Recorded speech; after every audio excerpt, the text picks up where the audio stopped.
நங்கரம் வணக்கம். இந்த தமிழ்நாட்டுக்கு கொடுக்கக்கூடிய இந்த கல்வி தொகை கொடுக்கப்படல. ரெகுலரா வர தொகை கொடுக்கப்படல.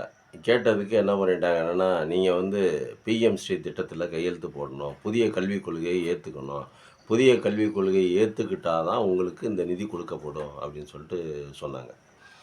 புதிய கல்விக் கொள்கைக்கும் இந்த ரெகுலரா வர அந்த பள்ளி கல்வித்துறைக்கு வர அந்த வர பணத்துக்கும் என்ன சம்மந்தம் அப்படின்னா, அதுக்கு பதில் சொல்லல இன்னும். அதுக்காக தமிழக அரசு கோர்ட்ல கேஸ் போட்டாங்க. கேஸ்ல நீதிபதி கூப்பிட்டு, அவங்கள நல்லா நேரா உட்கார சொல்லி, தலையில ஒரு நல்ல இவ்வளோ பெரிய ஆணிய கூப்பிட்டு, மடக் மடக் மடக்குனாங்கன்னு வச்சு அடிச்சு மண்டைய பொளந்துட்டாங்க. பணத்தை கண்டிப்பாக கொடுத்தே ஆகணும். உடனடியாக பணத்தை கொடுத்தாகணும் அப்படின்னு சொல்லிட்டு ஹைகோர்ட் ஆர்டர் போட்டுருச்சு. இப்போ பிரச்சனை என்ன அப்படின்னா, பிஎம்ஸ்ரீ திட்டம் புதிய கல்விக் கொள்கை. சரி. அதை அதுக்கும் இதுக்கும் என்ன சம்மந்தம்? நீ ரெகுலராக கொடுக்குற பணம் அது. வருஷம் வருஷம் வருஷம் வருஷம் கொடுக்குற பணம் ஏழைகளுக்கு, இந்த மானியத்துக்கு, இந்த ஸ்காலர்ஷிப், இந்த எளிய எளிய எளிய மக்கள்லாம் படிக்கிறாங்கல்ல, அதுக்கு ஸ்காலர்ஷிப் கொடுக்கறதுக்கு பள்ளி கல்வித்துறைக்கு உரிய பணம். அது வருஷம் வருஷம் கொடுக்குற பணம். பிஎம்சி திட்டங்கிறது அது வேறு திட்டம். அது அடுத்த திட்டம். அது அடுத்த திட்டம்னா புதிய கல்விக் கொள்கை. அது அடுத்த திட்டம். நீ பிஎம்சி திட்டத்துக்கு கொடுக்குறங்கிற பணம் அது வேற. இது வேற. பிஎம்சி திட்டங்கிறது மத்திய அரசினுடைய கொள்கை முடிவுன்னு சொல்கிறார். கொள்கை முடிவு எப்படி ரெகுலராக வர்றதை எப்படி போய் பாதிக்கும்? நான் கோதுமை விளைவிக்கிறேன்னு சொல்கிற, நாங்கள் அரிசி தான் சாப்பிடுவோம்னு சொல்லிட்டு நாங்கள் சொல்கிறோம். நீ கோதுமை தான் தின்னாவனே, இனிமேல் அரிசியே திங்கக்கூடாது அப்படின்னா என்ன அர்த்தம்? அது அந்த மாதிரி இருக்குது. பைத்தியக்காரத்தனமா இல்லையா? ரெகுலராக கொடுக்குற பணத்தை கொடுத்துரு, இந்த பிஎம்சி திட்டத்தை ஏற்றுக்கிட்டால் இதுக்கான சிறப்பு நிதி, இதுக்கு தனியாக ஒரு நிதி தருவோம். அந்த நிதியை நீங்கள் உங்களுக்கு இல்லாமல் போயிடும். இதில் கையெழுத்து போடலன்னா பிஎம்சி திட்டத்தில் சேரலாட்டி பிஎம்சி திட்டத்துக்குள்ளான பணம் தான் இல்லாமல் போகணும். அதை மட்டும்தான் நிறுத்தி வைக்கிறதுக்கு உங்களுக்கு அதிகாரம். ஏன்னா அது நாங்கள் ஏற்றுக்கலை. அதை நாங்கள் ஏற்றுக்காத பட்சத்தில் நீங்கள் என்ன பண்ணணும் அப்படின்னா, நீங்கள் அந்த பணத்தை வேணால் நிப்பாட்டி வைக்கலாம். நீ ரெகுலராக வர பணத்தை நீ எப்படி நிப்பாட்டி வைக்கலாம்? கோர்ட்டு கேட்குதில்ல, பதில் சொல்லணும்ல. மூஞ்சியை கொண்டு எங்கே வச்சுக்குவேன்? ஒரு யோசனையே வராதா அவனுக்கு? எந்த யோசனையுமே வராதா?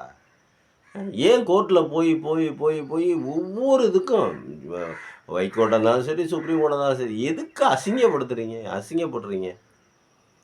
நல்லாவே தெரியுது நம்ம செய்கிறது தப்புன்னு. அப்புறம் என்ன வெங்காயத்துக்கு சட்டம் போடுறீங்க? போய் அங்கே போய் கோர்ட்டில் போய் அசிங்கப்பட்டு, அவமானப்பட்டு, நீதிபதியில் கூப்பிட்டு திட்டி, இதெல்லாம் தேவையா? அதெல்லாம் பணம் நீ ஒரு கொள்கை எடுப்ப, நீ எடுக்கிற கொள்கையெல்லாம் நான் நாங்கள் மாநிலங்கள் ஒத்துக்கணும் அப்படிங்கிற எந்த சட்டத்தில் எழுதியிருக்குது? நீ ஒரு கொள்கை வடிவம் எடுக்கிற, உனக்கு ஒரு கொள்கை வடிவம் இருக்கலாம். அதை மாநிலங்கள் மேலே திணிக்கக்கூடாது. உனக்குன்னு ஒரு மாநிலத்தை, மத்திய அரசு ஒன்றிய அரசுக்குன்னு ஒரு மாநிலத்தை ரெடி பண்ணி அந்த மாநிலத்துக்கு வேணால் நீ திணிக்கலாம். மற்ற மாநிலங்கள் தெளிக்க முடியாது. மற்ற மாநிலங்களில் ஏற்கனவே சட்டம் இருக்குது, வரையறை இருக்குது, கோர்ட் இருக்குது, சட்டமன்றங்கள் இருக்குது. அங்கே சட்டம் ஏற்றுவாங்க. உன்னுடைய கொள்கை முடிவை விட சட்டங்கள் ஏற்றுறது மாநில அரசுகள் ஏற்ற சட்டங்கள் வலுவானது. நீ வெறும் கொள்கை முடிவு தான். நீ உச்சநீதிமன்றத்திலேயோ இல்லை பாராளுமன்றத்திலேயோ சட்டம் ஏற்றவில்லை. நீ பிஎம்சி திட்டம் கண்டிப்பு அப்படிங்கிற சட்டம் எல்லாம் ஏற்றல. அது உன்னுடைய கொள்கை முடிவு. கொள்கை முடிவு என்பது வேறு, மாநில அரசினுடைய சட்டசபையில் ஏற்றக்கூடிய சட்டங்கள் என்பது வேறு. ரெண்டுக்கும் வித்தியாசம் இருக்குது. அது கூட தெரியலையா உங்களுக்கு? என்னதாயா தெரியும் உங்களுக்கு? எதுதாயா உருப்படியாக பண்ணுவீங்க? ஏதாவது ஒரு காரியம் நல்ல காரியம் பண்ணிடுறீங்களாயா? சொன்னதையே அரைச்சதையே திருப்பி அரைச்ச மாவையே திருப்பி அரைக்க வேண்டியிருக்குது. கோர்ட்டு கூப்பிட்டு கண்டித்து சொல்லி அதுக்கப்புறம் இப்போ நீ பணத்தை கொடுத்து தான் ஆகணும். கொடுக்கலன்னா நீ சுப்ரீம் கோர்ட்டுக்கு போகணும். திருப்பி எப்படியா இருந்தாலும் சுப்ரீம் கோர்ட்டு தடவை போகும். நீ எந்தெந்த பணத்தை சொல்கிற, எது சொல்கிறங்கிறதே தெரிய மாட்டேங்குது.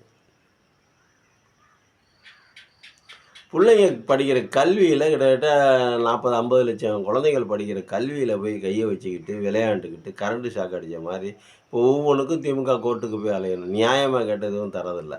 அதை கொஞ்சம் பார்த்து செஞ்சு கொடுங்க அப்படின்னா அப்படி கேட்கணும். அதை பார்த்து செய்யுங்க, எங்கள் பிஎம்சி இடத்துல சேர்ந்துக்குங்க அப்படின்னு சொல்லிட்டு கேட்கணும். இல்லைங்க நமக்கு அது செட் ஆகாது. நமக்கு அதுக்கு ரொம்ப தூரங்க அப்படின்னு சொல்லிட்டு முதல்வர் சொல்லிட்டாருன்னா விட்டுறணும். அத விட்டுட்டு பிடிச்சு தொங்கக்கூடாது. இப்போ கோர்ட்டு கூப்பிட்டு மண்டையில வச்சு இரிக்கிருச்சு ஆணிய, போச்சா?